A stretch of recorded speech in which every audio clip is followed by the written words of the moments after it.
fair treatment that everyone so obviously wants to see. Thank you very much, Mr. Deputy Speaker.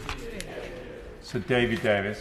Thank you very much, Mr. Deputy Speaker. I hope the Secretary of State will not take it amiss and understand I made no criticism of her or her Minister of State or indeed her Minister of State's predecessor when I say that this bill represents the best of a bad job. There's a difficult, and everybody said it already, a difficult trade-off between natural justice and a fast and low-stress solution for the postmasters, and that's what this bill is attempting to achieve. That being said, it's not the way I would have done it. It's not what I would have proposed. The courts should and could have considered all the cases in which the convictions were based on horizon evidence in one set of proceedings.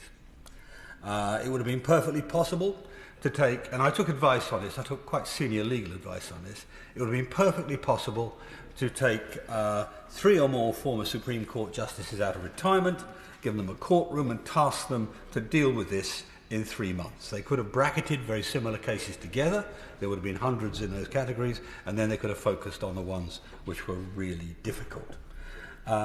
Regrettably, it's rumoured that the judiciary themselves rebuffed this course of action, which I have to say I think they were unwise and plain wrong to do. As the Right Honourable Gentleman, Member for Durham North, pointed out, they have a responsibility in this too. So even so, so that's why we've gone the route we've gone, and I have every sympathy with the government ministers in what they're trying to do here. Even so, the bill as it stands still risks lumping genuinely innocent majority with a very, very small, potentially guilty minority of this. Each of the difficult cases could have been dealt with on the individual merits rather than abandoning due process in the rush to bring this disgraceful episode to a close. Now, we got into this situation by failing to follow proper processes, and I'm wary that the government is again, almost by default, failing to follow proper processes to extricate itself from this historic mess. Nevertheless, despite my misgivings, I won't stand in the way of this because it will serve the vast majority of postmasters and securing justice for them, and for that reason I will support the bill.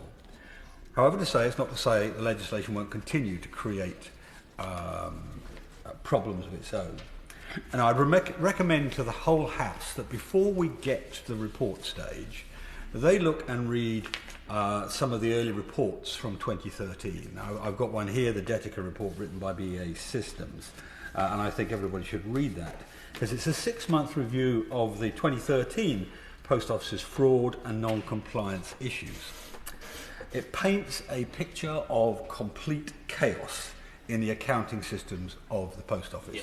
Not just Horizon, all of the accounting systems. Yeah. Over a decade ago, they knew, and I quote, "Post Office systems are not fit for purpose in a modern retail and financial environment." Note the word systems, plural, not just Horizon. And they then go on to say, ATM accounting, cash point accounting, for example, was clearly flawed. The study states that, quotes, "removing ATMs reduces the risk of SPMR being suspended." By SPMR they mean sub-postmasters, and by suspended I'm afraid they mean persecuted, because that was the outcome. And that wasn't Horizon related. Now, why does that matter? Because dozens have come forward raising concerns over a second eye system used by the Post Office called Capture. Again, documents show that Capture was known by the Post Office to have issues early on.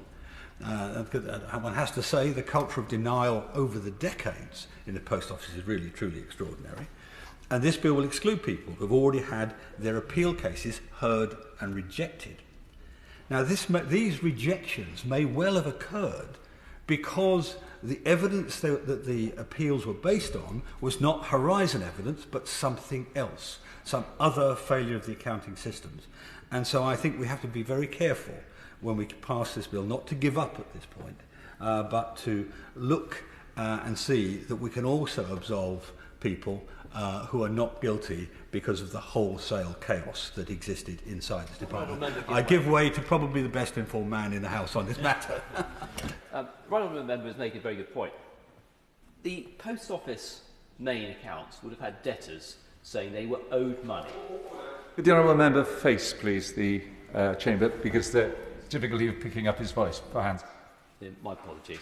The honourable members make a very good point. The Post Office main accounts would have had debtors which said that these innocent sub-postmasters owed the corporate accounts of the Post Office what we now know is tens of millions of pounds. But of course they were wrong. They were fictitious. They weren't owed that money. So the point I'm trying to make is, will we ever get to the bottom and restate the Post Office's accounts throughout the 2010 periods, which must have been materially wrong year after year? My honourable friend, who's got more experience of this than anybody, reinforces my point, really. I mean, frankly, if I had a magic wand in this, I would force the Post Office to re-audit every set of accounts right back through 20 years and then give back the money. Yeah. But that's not going to happen. And anyway, it would take forever and this thing would drag on forever. And we know the stress that this is causing on postmasters even today. But the point I'm worried about here is that we may feel at the end of this we have solved the problem. And yet there will be a few, and I'm only talking maybe dozens or hundreds, not thousands, there will be some who will be left not absolved, not exonerated, who deserve to be exonerated. And that's the risk of the approach we're taking. So I think we have to look at this, and it may not be resolvable through... I will give way, yes. I'm grateful to my right honourable friend for giving way on that point. Given his line of argument, does he have reflections on whether we should be including within the scope of this bill those who did go to the Court of Appeal initially but lost, or those who were not given leave to appeal, on the basis that we simply didn't know then what we know now? A handful of cases, maybe under 40, but should we be providing for them in this bill rather than excluding them? Those are precisely the cases I'm focusing on. Those are the most obvious ones. There may be others we don't know about, but those are the most obvious ones. And I do think that. But if I had my way, again, if I had a magic wand in this, I would use my mechanism I talked about before, unretire a few Supreme Court justices and say, these are more complicated. These require a bit more insight. These you can't deal with en bloc. Will you please reconsider them? You know? Because on the one hand, I want to exonerate people who are truly innocent, but on the other hand, I still get postmasters calling me up and saying, whatever you do, don't exonerate the guilty. So it seems to me the best way to do this is a judicial or quasi-judicial route over and above what we're doing here. But no doubt we will debate this at some length in report stage. Now, so that's one point I'll make, but I'm still going to support this bill because at the end of the day, it's the difficult compromise the government has found. Talking to everybody, including the Right Honourable Member for North Durham, who's not here for the minute, and taking all the expert advice, and they got to where they are. And it's necessary, because I had a telephone call just the other day, in fact, actually it's just yesterday, to a victim of the scandal. I mentioned it in my earlier intervention. Who's well, I may as well name her. Her name is Janet Skinner. She's not my constituent, but she called me anyway. And she just told me in terms that she's still going through, 15 years later, she's still going through misery. The Post Office is still, despite having promised me they wouldn't do it, the Post Office is still putting her through the sort of inquisition, really, demanding documents from her from 15 years ago, during which time she's been in prison, right? And had to sell her house, so probably got no documents anyway. You can just think of the disruption of that. Documents that they themselves will have somewhere, or if they don't have, they ought to have. And that's still going on. This barbaric mindset on the part of the Post Office, frankly, a sickeningly inadequate and self-absorbed Post Office management. We've seen them giving evidence in front of the Right Honourable Gentleman's committee. So this problem is there, and we have to get this underway as fast as possible. So the Minister and I, by the way, I pay enormous credit to both of the junior ministers who dealt with this. I think both of them were formidably good at their job at a time when, frankly, the whole system was, I mean, the whole Whitehall system, the whole post office system was desperately trying to ignore it. They really did a heroic job of dragging this back up the priority list. So, you know, he needs to be able to release, as it were, to get back to solve that problem and to force the post office, or to force somebody else in place of the post office.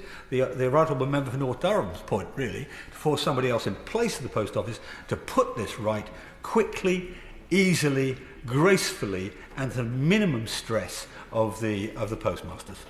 Thank you. Thank you very much. Marion Fellows. Thank you, Mr. Deputy Speaker, and I have